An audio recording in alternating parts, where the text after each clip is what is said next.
Malembe TV près de vous, avec vous, pour vous. Reine de Dieu avec Dieu pour Dieu. La promotion de toute œuvre spirituelle, l'œuvre chrétienne, c'est nous. Jésus, Papa Bano, mon batel ya solo, ezalide yo ya ya na nyonso yo kosala wana mokili ya seo moninga nanga. Merci de vous savoir nombreux en train de suivre notre émission 7000 hommes. 7000 hommes qui est une émission d'évangélisation. Et nous vous remercions d'être branchés à Malembe TV. Nous vous prions de garder cette connexion afin que vous puissiez découvrir des révélations. Aujourd'hui, nous avons eu un invité. C'est un éminent serviteur de Dieu que vous allez découvrir à travers notre émission. Bonjour l'homme de Dieu. Bonjour. Nous sommes très contents de vous recevoir. Nous sommes bénis cet avant-midi et nous voulons savoir qui est l'homme de Dieu, Pierrot Salomon. Merci encore une fois de plus, Maman Fallon, pour cette opportunité. C'est une faveur de m'avoir invité sur ce plateau de Malembe TV. Je dis encore merci à Malembe TV pour l'opportunité qui m'accorde de passer à l'émission. Je suis Pierrot Salomon, comme la servante de Dieu a dit, et un ministère d'enseignement et de délivrance, œuvrant actuellement sous le leadership de Bishop David Oyedepo, la chapelle vainqueur. Merci beaucoup. Tout au long de notre émission, nous parlons que des 7000 hommes, car Dieu nous avait révélé, Dieu nous a parlé combien il avait dit à Élie qu'il va épargner 7000 hommes qui n'ont jamais fléchi devant Baal. Et on a compris qu'il y a un mystère caché derrière ça. Mais nous avons deux questions à vous poser par rapport à votre ministère. Notre première question est celle-ci, par rapport à la déclaration que Jézabel a faite vis-à-vis d'Élie. On a compris que Élie avait eu peur, car 1 Roi, chapitre 19, 3 nous dit qu'Élie a eu peur et Élie s'est enfui de peur que Jézabel ne puisse pas le tuer. Notre question est celle-ci, pourquoi l'homme de Dieu Élie avait plus peur de la déclaration de Jézabel qui était qu'une femme, au lieu d'avoir confiance à la puissance que Dieu l'avait dotée? Ok, merci encore pour la question. Quand on va lire ce 1 Roi 19, avant que Jézabel n'arrive à faire de menaces à Élie, il y a eu quelque chose qui s'est passé à Mont Carmel. Okay? Il y a eu un défi.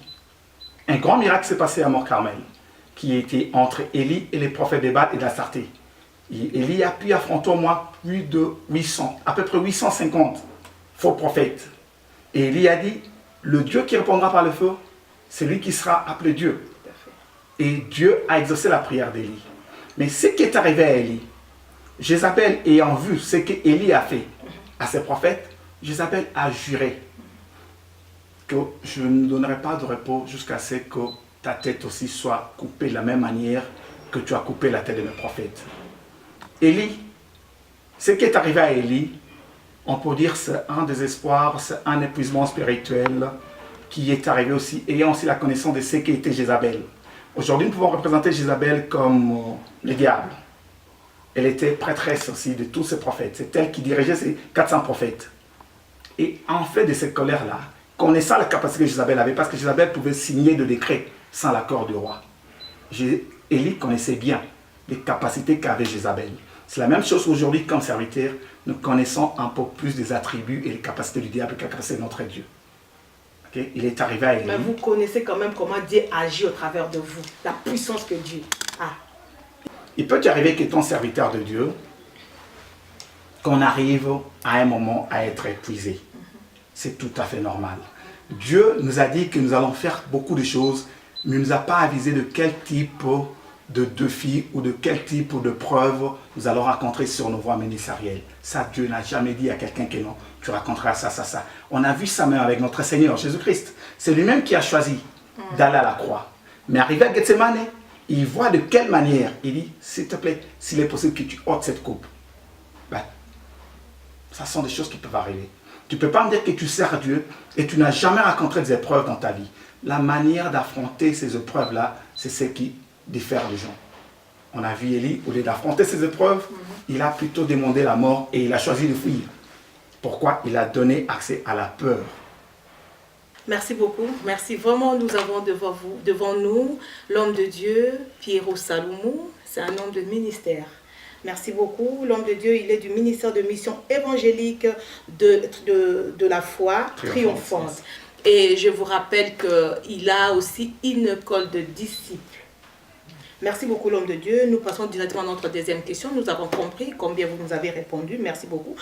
Et nous voulons savoir juste par rapport à Élisée. Pourquoi la Bible nous dit ceci, que juste après quand Dieu parlait à Élie, quand Dieu est en train d'Élie qu'il y aura 7000 hommes qui n'ont jamais fléchi, et Dieu directement a dit à Élie d'aller oindre Élisée.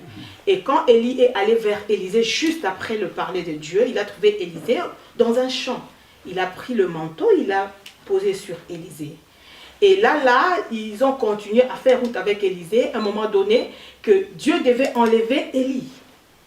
Et Élie a fait tout pour arrêter la marche avec Élisée. Mais Élisée avait compris. Et à chaque fois, quand Élie disait à Élisée que non, je dois partir, j'ai un rendez-vous avec Dieu, je dois aller voir Dieu sans toi, Élisée s'accrochait toujours à Élie. Donc, c'est-à-dire qu'il ne faisait pas fi à ce qu'Élie lui disait. À un moment donné, il a demandé même à Élisée, il a dit, qu'est-ce que tu veux? Élisée a dit, je veux le double. Élie lui a dit, il y a le double proportion. Il a dit que c'est difficile, mais seulement si tu me vois en train d'être enlevé. Au moment où tu vas voir combien Dieu m'enlève, tu vas participer à cet enlèvement, que tu auras ce que tu demandes. Et le comble est que, au moment où l'Esprit de Dieu venait enlever Élie, oui, Élisée était là.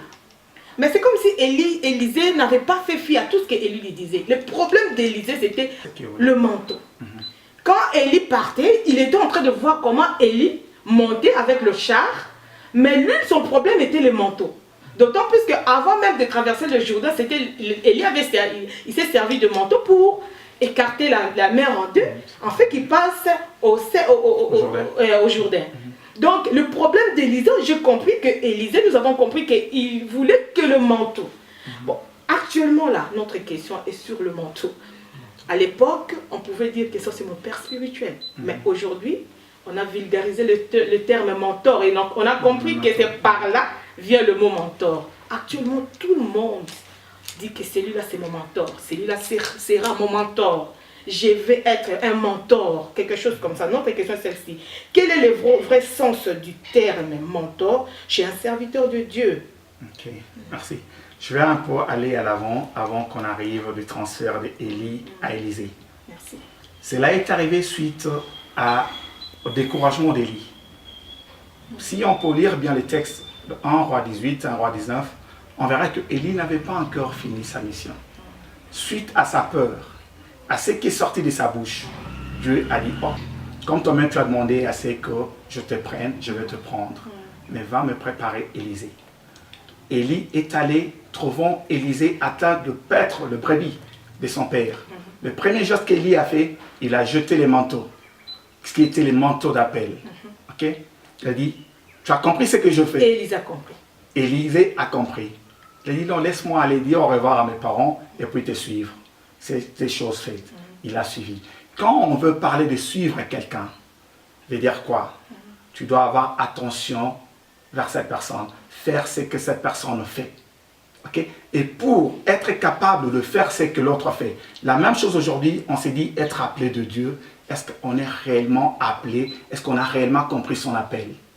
Élisée, contrairement à tous ceux qui se disent appelés, Élisée avait compris son appel par le premier manteau. Il a dit que je peux être appelé, mais sans l'onction, il me sera difficile d'accomplir la tâche. C'est comme mon mentor Maïs Moreau disait, paix à son âme, il dit quand le but n'est pas connu, la vie est inévitable. On a vu que Élie était à sa fin, à la fin de sa mission, il devrait passer le pouvoir à Élisée. Élisée aussi avait compris la mission qu'il avait et qu'il avait besoin de l'onction. C'est pourquoi il formula sa demande. Il dit à Élie que non, je veux la double portion de ton onction. Et ce n'est pas un homme qui oint, c'est Dieu qui oint. Et Élie lui dira, la chose que tu demandes, c'est la chose la plus difficile. Mais si tu peux être capable de boire la coupe comme Jésus avait dit, d'assumer des épreuves, de surmonter les épreuves, tu auras ce que tu demandes. Ça ne dépendait pas d'Élie. Parce que si ça dépendait d'Élie, il allait le donner directement. Il a dit, sois seulement. Et pendant ça, la formation était quoi? Élisée a affronté des obstacles, le découragement. Dans les parcours ministériels, on peut aussi avoir des gens qui te découragent, bien que tu aies un appel. Les gens peuvent te décourager. Mais l'appel là, c'était quoi? Dieu a dit à Élie de prendre Élisée. Mais c'est Élie lui-même qui commençait à décourager Élisée. Mais Élisée n'a pas abandonné. C'est que je veux dire aux serviteurs de lui qui ont l'appel. Tu dois connaître ton appel. Merci. Et quand tu as ton appel, tu dois poursuivre. Il ne s'agit pas seulement de connaître la vision que tu as, c'est la poursuite de vision qui accomplit ce que Dieu t'a donné. Parce qu'à tout un chacun de nous, Dieu a une vision qu'il a donnée. Merci beaucoup. Okay? Comme il a dit, Dieu ne peut pas t'appeler sans une vision.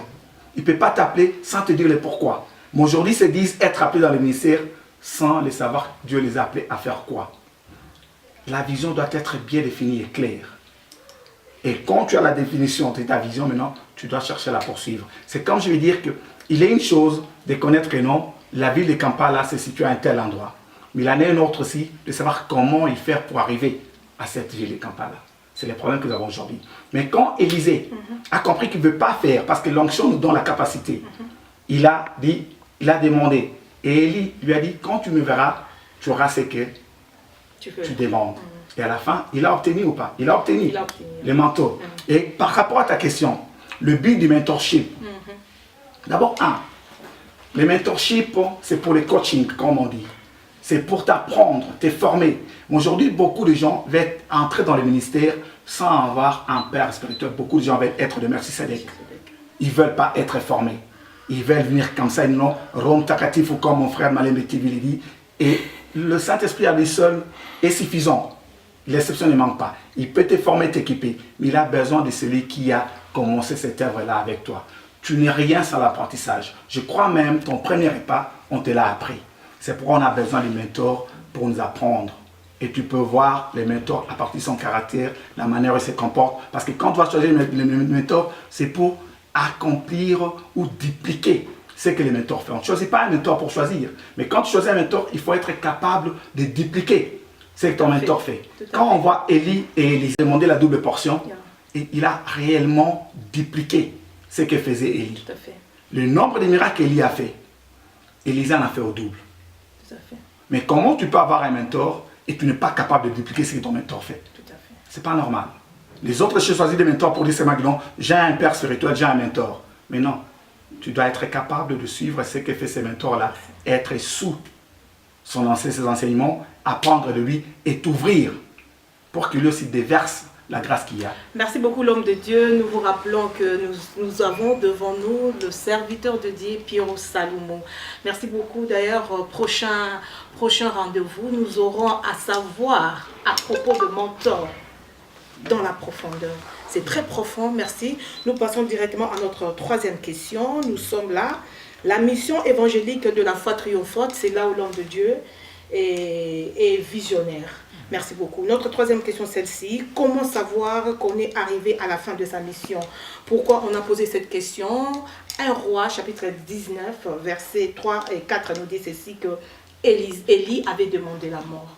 Quand il a vu qu'Isabelle s'est levée, et quand Isabelle a fait cette déclaration, ça a troublé Élie.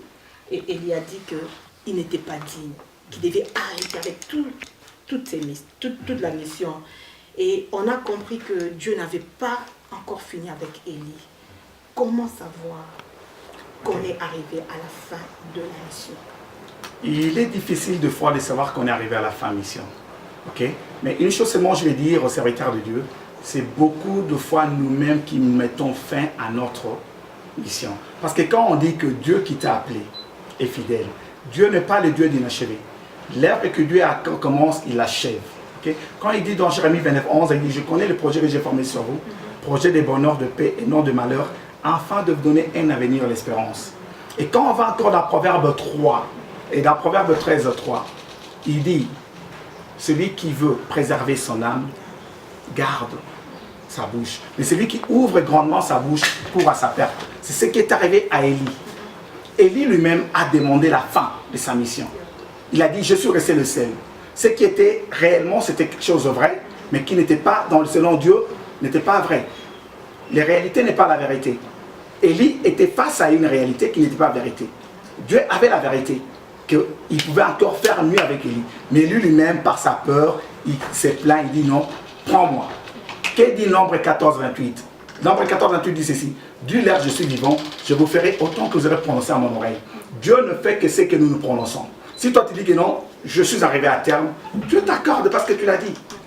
Dieu peut ne pas finir avec toi, mais quand toi tu le dis, Dieu le fait, en accord avec Nombre 14 et 28. Je me ferai tout ce que... Parce que notre parole est une sémence. Ne t'entends pas que non, tu demandes la mort et tu veux la vie. Toute parole que tu prononces, c'est une sémence. Élie a déclaré la fin de sa mission, il a dit, prends-moi. Et Dieu a dit, ok, parce que tu l'as dit, va me préparer. Élisée, le ministère, beaucoup de gens finissent par rapport à leur plainte et à leur murmure. Dieu ne veut pas des enfants pleurnicheurs.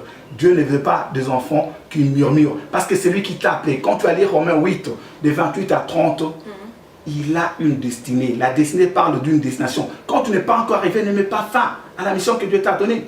Mais quand tu te trouves face au défi, tu te dis que non, je suis arrivé à la fin. C'est toi qui dis, c'est pas Dieu. Toi-même, tu peux mettre fin à la vision que tu as. Même quand on va avec Moïse, c'était suite à ses murmures et à ses plaintes que Dieu a dit non, va me préparer. Tu n'entreras pas à Canaan, prépare-moi, Josué. Moïse montait, il savait que non, il était arrivé à sa fin.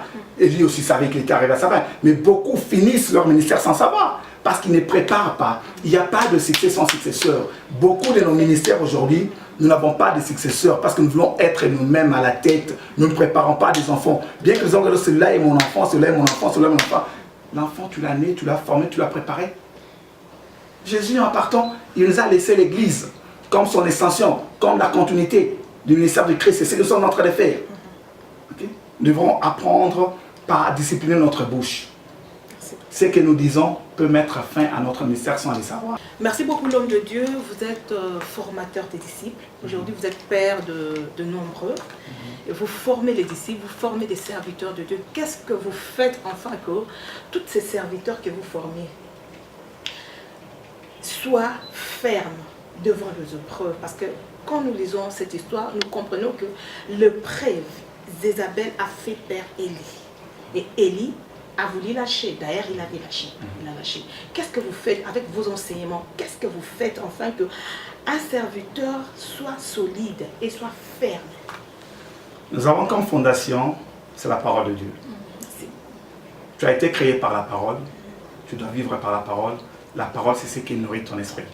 Si tu dois savoir quoi, tu es un esprit. La même chose que ton corps est nourri de matoké, de foufou et autre chose, la même chose tu dois nourrir ton esprit, la parole de Dieu.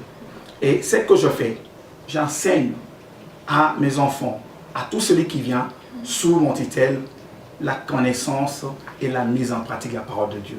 Comme dit Josué 1:8.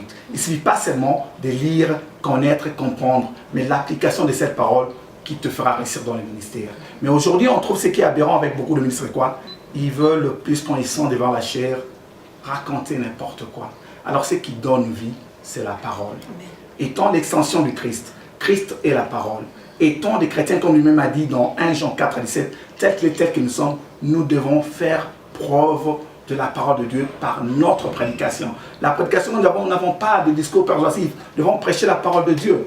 Alors j'enseigne à ces enfants-là la parole de Dieu et la crainte de la parole de Dieu. Comme il dit dans Psaume 25:12, quel est l'homme, quelle est la femme qui craint l'Éternel? L'Éternel lui montre ce voie. Tu veux demeurer dans le ministère et la crainte de Dieu. Amen. Et base-toi dans la parole de Dieu. Mais aujourd'hui, on peut voir des serviteurs de Dieu qui passent toute une journée. Il est plus sur Facebook, il est plus sur WhatsApp, il est plus pour d'autres réseaux sociaux, mais sa Bible. Tu peux demander au serviteur, pasteur, qu'est-ce que tu as lu aujourd'hui? Ils ne lisent que la Bible quand ils ont un sermon, le jour de culte. C'est ce qui n'est pas bon. Moi, je dis, tu veux être sous ma mentorship, tu veux être sous moi, c'est la parole. Je te donne la parole, je te donne les livres des hommes, moi, et comme ça que je forme. Comme ça, nous devons dupliquer ce que les autres ont fait. Parce que les actes des apôtres n'est pas clôturé. C'est qu'aujourd'hui, par te suivre, ce que tu peux écrire, on peut, s'il était possible, de les ajouter dans les actes d'apôtres. Nous devons nous baser dans la parole de Dieu, la lecture, la méditation et l'application de cette parole. Merci beaucoup. comme toujours, Dieu nous a parlé de 7000 hommes. Dieu nous a dit à travers cette émission que tout au long de notre émission, que nous parlions de 7000 hommes. Et vous verrez que quand Élie était en train de dire à Dieu, était en train d'expliquer à Dieu, Dieu était calme et Dieu lui dit, il a répondu pour lui dire que je parlerai toutefois 7000 hommes. On ne sait pas. Si vous avez une révélation là-dessus, pourquoi Dieu a dit qu'il va épargner 7000 hommes? Ok, merci encore une fois de plus. Quand la Bible parle de 7000 hommes, okay, c'est en quelque sorte un langage codé. Parce que si on peut voir depuis le temps d'Élie jusqu'en ces jours, je crois que Dieu en a utilisé plus de 7000 hommes. Okay? Quand on parle de chiffre 7, parce que la Bible donne plus d'importance aux chiffres, d'où même dans la Bible, nous avons un livre de la Bible intitulé Nombres. Et les chiffres 7, c'est les chiffres de la plénitude. Les chiffres 7, c'est les chiffres de la divinité. Les chiffres 7, c'est les chiffres de la totalité. Les chiffres 7, c'est les chiffres de la perfection. Qu'est-ce que Dieu voulait dire à Élie par rapport à ses plaintes? Quand il a cité, on a parlé de ces 7000, c'est pour vous faire avoir, quel que soit ton appel, quelle que soit la grâce, quel que soit le prodige, signe que Dieu opère avec toi, tu dois te considérer que tu es indispensable. Les chiffres 7 parlent de réserve stratégique de Dieu. Parce que notre Dieu, c'est un Dieu de but, c'est un Dieu de stratégie. Il est lui-même l'acteur et le metteur en scène de toutes choses. Il est l'artisan, il est notre fabricant. Il connaît mieux l'homme par la fin de l'homme par son commencement. Tout à fait. Okay? Parce qu'aujourd'hui, quand nous voyons que Dieu a créé l'homme, quand on doit voir Jérémie 1,5, Dieu a tout mis dans l'homme. Il n'y a rien que Dieu n'ajoute. Tel que tu es la servante de Dieu, dans toi, Dieu a tout paqueté. C'est à toi de découvrir ce que Dieu a mis en toi, savoir les pourquoi Dieu t'a créé et poursuivre ça. Okay? Parce que quand il dit de 7000 hommes, aujourd'hui tu peux être là que Dieu t'utilise. Tu vois que non, il n'y a que moi que Dieu utilise. Et c'est le langage de Dieu dit non, ne crois pas que tu es le seul. Il y a encore d'autres. Il ne veut pas dire, si on était dit non, les 7000 étaient un chiffre, 7000, je crois, nous ne serions pas là. Okay? Parce que depuis Élie jusqu'en ce jour, il y a eu plus de 7000. 7000 parlent de réserve stratégique de Dieu. Dieu peut utiliser n'importe qui. Quand Dieu t'utilise, ne te crois pas indispensable. Même quand tu es ministre de la parole, tu es ministre de délivrance, tu es choriste, qui que tu sois dans l'église, ne te dis jamais, si je ne suis pas là, rien ne marchera. Là, tu te trompes. Dieu, c'est un Dieu stratège. Dieu a une réserve stratégique que tu ne connais pas. La même chose, pendant même quand Élie se plaignait, il y avait 100 qui étaient cachés. Ce n'était pas tout. Okay? C'est pour dire seulement non, Dieu a une réserve.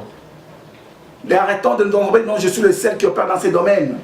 Tu n'es pas le seul, tu peux avoir le seul apprenti, mais dans les domaines, peut-être avant toi, Dieu a utilisé les autres. Okay?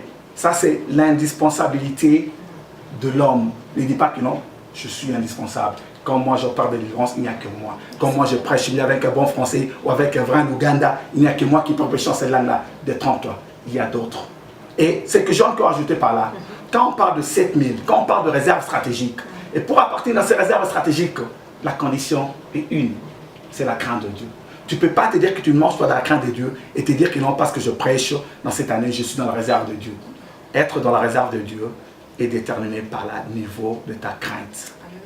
Okay? Quelle est l'âme qui craint l'Éternel? L'Éternel lui montre le voie. Même quand tu vois Deutéronome 28, 1 à 2, il a dit, si tu obéis. Et cette crainte parle de l'obéissance totale et la mise en pratique de la parole de Dieu, comme il dit dans Josué 1.8. Parce que Josué 1.8, beaucoup lisent seulement que non, que ce livre de la loi, c'est l'un point de ta bouche. Mais dites-les jour et nuit. Mais nous oublions la partie qui dit, en y faisant complètement tout ce qui est écrit. Parce que pour obtenir, pour être utilisé par Dieu, il faut mettre en pratique ce que Dieu dit. Tu ne peux pas suivre quelqu'un et ne pas faire ce que cette personne a dit. Aujourd'hui, nous allons suivre Jésus, mais ne faisons pas ce que Jésus a fait. Pourquoi? C'est notre niveau de crainte, c'est notre niveau d'observation de la parole de Dieu. Okay? Que Dieu bénisse parce que les 7000, quand on parle de 7000, ce n'est pas seulement les 7000. Ça veut dire seulement de la réserve, la totalité. Dieu en a encore en réserve. Dieu en a encore en abondance qui n'a pas utilisé. Ne soyez pas bornés à dire que non. Ah, parce qu'on a parlé des 7000, c'est que les 7000 ont déjà été clos. Il y a les autres qui ne sont pas encore nés. À propos de réserve de l'Éternel, le 7000, avez-vous des conseils à donner aux serviteurs de Dieu qui sont encore quelque part caché, quelque part dans le caverne.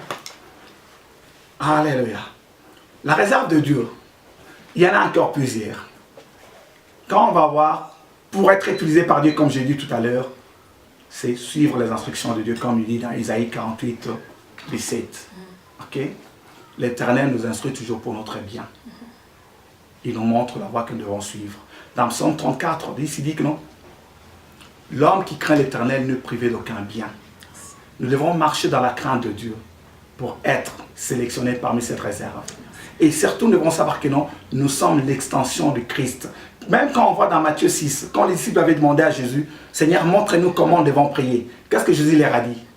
Il a dit, quand vous priez, notre Père qui est aux cieux, que ton nom soit sanctifié, que ton règne vienne, que ta volonté soit faite comment? Sur la terre comme au ciel. Nous sommes chrétiens pour dupliquer ce que Christ faisait. C'est ça notre but. Nous devons faire la même chose que Jésus-Christ faisait. Nous sommes là sur la terre pour représenter le royaume des cieux. On doit avoir Christ par toi. Qu'est-ce qu'encore dit Hébreux 12, 1? Nous sommes environnés d'un nuée de témoins. Nous sommes la Bible vivante que les gens sont en train de lire. Un serviteur de Dieu comme réserve de Dieu, tu dois marcher dans la crainte, tu dois marcher dans la sanctification, tu dois marcher dans la pureté, afin que les gens voient tes œuvres et glorifient ton Père, afin que les gens voient ton œuvre et qu'ils suivent le Dieu qui t'a appelé. Mais quand tu marches dans l'impureté, comment tu peux t'appeler chrétien?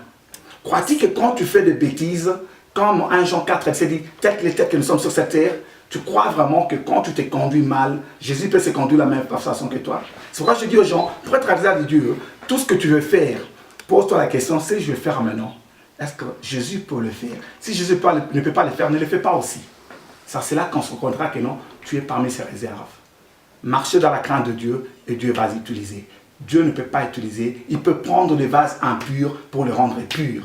Okay? Il ne peut pas prendre une vase impur et continuer à rester impur et l'utiliser dans l'impureté. Non, quand Dieu te prend, parce que nous sommes tous des ramassis, tous serviteurs de Dieu, mes chers frères, arrêtons de mentir déjà que non, moi je suis venu chez Jésus saint. Nous sommes tous des ramassis, Dieu nous a ramassés de quelque part, il nous a purifiés, il a fait de nous des vases d'honneur. Alors continuons à glorifier ce Dieu qui nous a appelés par notre conduite, par notre niveau de crainte, par notre niveau de sanctification. Merci beaucoup. Nous vous rappelons que nous avons devant nous l'homme de Dieu, l'apôtre Piero Salomon, qui est le visionneur du ministère évangélique de la foi triomphante. Merci. Nous tendons vers la fin de notre émission. L'homme de Dieu, un mot de la fin, juste remercier les gens. Si vous avez à dire, vous pouvez dire. Merci encore une fois de plus à tous les téléspectateurs qui sont en train de nous suivre à travers le monde. Restez connectés à cette chaîne évangélique Malembe TV. Et si je vais encore ajouter pour clôturer, parce que la question n'a pas été posée, je vais juste paraphraser par rapport à toutes les questions que j'ai suivies autrefois sur le ministère de la femme. Ok? Quand vous êtes en train de faire là. Je vais paraphraser en disant ceci. Aujourd'hui, c'est un faux problème, une guerre sans issue, dire que non, la femme ne peut pas prêcher. Je crois que quand on va dans Matthieu 28, 19, quand Jésus a donné l'ordre après la résurrection, il a dit, allez, faites de toutes les nations mes disciples. Est-ce qu'il a identifié une catégorie de gens? Dire que non, seuls les hommes peuvent aller à cette mission. C'est nous devons retenir, nous sommes sauvés pour sauver. L'homme et la femme sont des âmes sauvées. Et quand on parle de l'âme en soi, l'âme c'est un esprit, qu'il y a une âme qui vit dans un corps. Le même esprit divin qui habite dans l'homme, c'est le même esprit divin qui habite dans la femme. Amen. Et notre mission primordiale ici, selon Matthieu 28, 19, c'est de gagner des âmes pour Christ. Une âme gagnée par la femme, une gagnée par homme, iront tous au ciel. Comme le dit encore Romains 1, 16, l'évangile est une puissance pour le salut de quiconque croit. Quand une femme prêche l'évangile, qu'un homme, une âme, croit et que cette âme soit sauvée, dites-moi où iront ces âmes-là? Arrêtez, parce que nous sommes tous épouses de Christ. Nous sommes tous appelés à sauver. Et même quand Dieu dit dans Joël 2, il dit au temps de la fin, nous sommes au temps de la fin de l'Église. Il a dit, je répandrai mon esprit sur toute chair, vos fils et filles. Il n'a pas dit que c'est seulement de fils. Jésus aussi avait des disciples femmes. Arrêtez cette histoire, parce qu'une âme sauvée par une femme et une âme sauvée par un homme, ils sont tous sauvés. Que Dieu bénisse. Merci beaucoup. Nous sommes à la fin de notre mission. Prochain rendez-vous le mardi prochain à la même heure. Bye bye chez vous. Éternel Dieu Tout-Puissant, Ta parole dit dans Psaume 107, 20, tu envoies ta parole est guérie, et ta parole fit échappe la destruction. Tous ceux qui nous ont suivis, Seigneur, tout celui qui a besoin de quelconque, tire-lui, Seigneur, de cette frustration, tire-lui, Seigneur, de cette force, tire-lui, Seigneur, de cette pluie desséchée, tire-lui, Seigneur, de cette malédiction, tire-lui, Seigneur, de tout obstacle ou toute épreuve qui sont en train de confronter maintenant, Seigneur Dieu.